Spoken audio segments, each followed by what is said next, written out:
নমস্কার দর্শক বন্ধুরা, দেব জ্ঞান স্টোরি চ্যানেলে আপনাদের জানাই সুস্বাগতম। আপনাদের সামনে যে বিষয়টি নিয়ে আলোচনা করব তা হলো জীবনে সুখে ও আনন্দে থাকার জন্য কি প্রয়োজন। জীবনে আনন্দ পাওয়ার জন্য কোন জিনিসটি আবশ্যক, কতটা পরিমাণ মূলধন বা সম্পদের প্রয়োজন, কত বড় ঘর থাকা প্রয়োজন, কেমন প্রকৃতির মাঝে আমরা রয়েছি তার উপর নির্ভর করে আমরা আনন্দিত হই। আশ্চর্যের বিষয়, বেশিরভাগ মানুষের কাছে এই সকল কিছু থাকা সত্ত্বেও তারা দুঃখী, কিন্তু অন্য লোকেদের কাছে এই সকল কিছু না থাকা সত্ত্বেও তারা সুখী। এর মানে কি দাঁড়ালো? আনন্দ বা সুখ বাহ্যিক জগতের ওই সমস্ত বস্তুর উপর নির্ভর করে না। আসলে আমরা কেমন ভাবি নিজের মন থেকে তার পরিণামে আনন্দ বা সুখ কিংবা দুঃখের প্রাপ্তি হয়। একদা এক রাজা ছিল। সে নিজের মহলের ছাদে ঘুরে ঘুরে হাঁটাচলা করছিল এবং নিজের দুঃখগুলি নিয়ে সমস্যায় ছিলেন। রানী তার কথা শোনেন না এবং তার রাজকুমারও তার কথায় গুরুত্ব দেয় না, তার সাথে খারাপ ব্যবহার করে।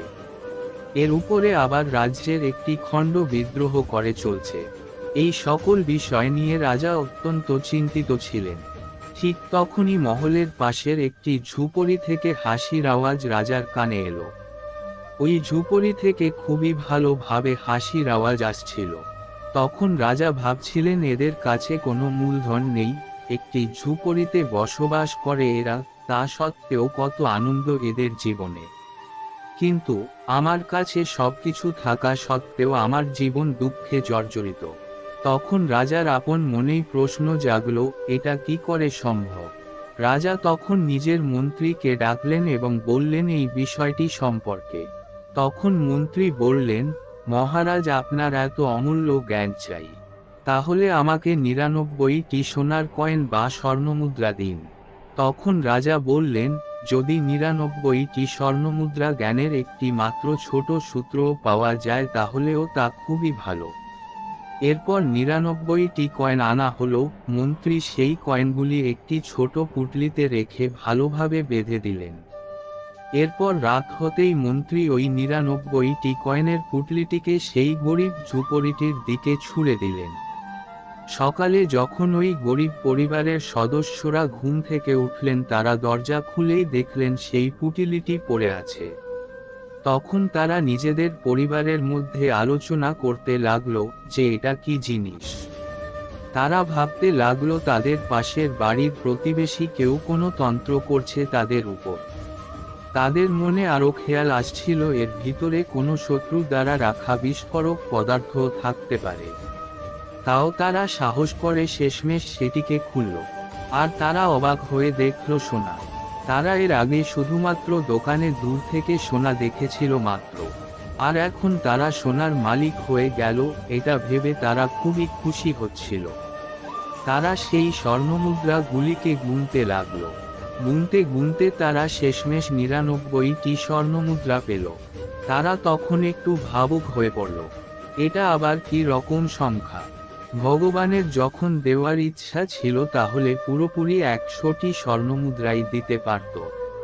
তারা এমনটা ভাবতে লাগলো, যদি কোন ক্রিকেটার, যেমন ধরুন সচিন টেন্ডুলকার, যদি সেঞ্চুরি করার থেকে একটি রান আগেই আউট হয়ে যায়, অর্থাৎ 99 রানে আউট হয়ে গেলে পুরো ভারতবর্ষই শোক মানায় এবং ভাবতে থাকে সচিন টেন্ডুলকার সেঞ্চুরি কেন করল না। অনেকটা এরকমই ওই পরিবারের অবস্থা হয়ে গেল। তারা ভাবলেন, ঠিক আছে, সমস্যা নেই, ভগবান আমাদের 99টি স্বর্ণমুদ্রা দিয়েছে, আরেকটি আমরা নিজেরাই কামিয়ে তারপরে কিনব। তারা তখন ভাবলেন প্রতিদিন তারা তাদের খরচ কমিয়ে দেবে এবং কিছু পরিমাণ অর্থ জমিয়ে রাখবে এবং একটি নির্দিষ্ট দিনের পর সেই জমানো টাকা দিয়ে তারা একটি স্বর্ণমুদ্রা কিনবে। এরপর যেই দিনেই ঘরে কিছু পরিমাণ অর্থ না জমানো হতো সেই দিনই প্রচুর পরিমাণে ঝামেলা লেগে যেত তাদের মধ্যে। তখন সেই পরিবারের স্বামী স্ত্রীর মধ্যে ঝামেলা লেগেই থাকতো ছোটখাটো বিষয় নিয়ে। স্বামী তার স্ত্রীকে বলতো, তুমি বেশি পরিমাণে ঘির ব্যবহার করে দিয়েছ রান্না করার ক্ষেত্রে। অন্যদিকে আবার স্ত্রী তার স্বামীকে বলতো, তুমি ঠিকভাবে কামাই করতে পারনি। এরপর ধীরে ধীরে ওই পরিবারের শান্তি শেষ হয়ে গেল। আর জীবনে আনন্দ পাও।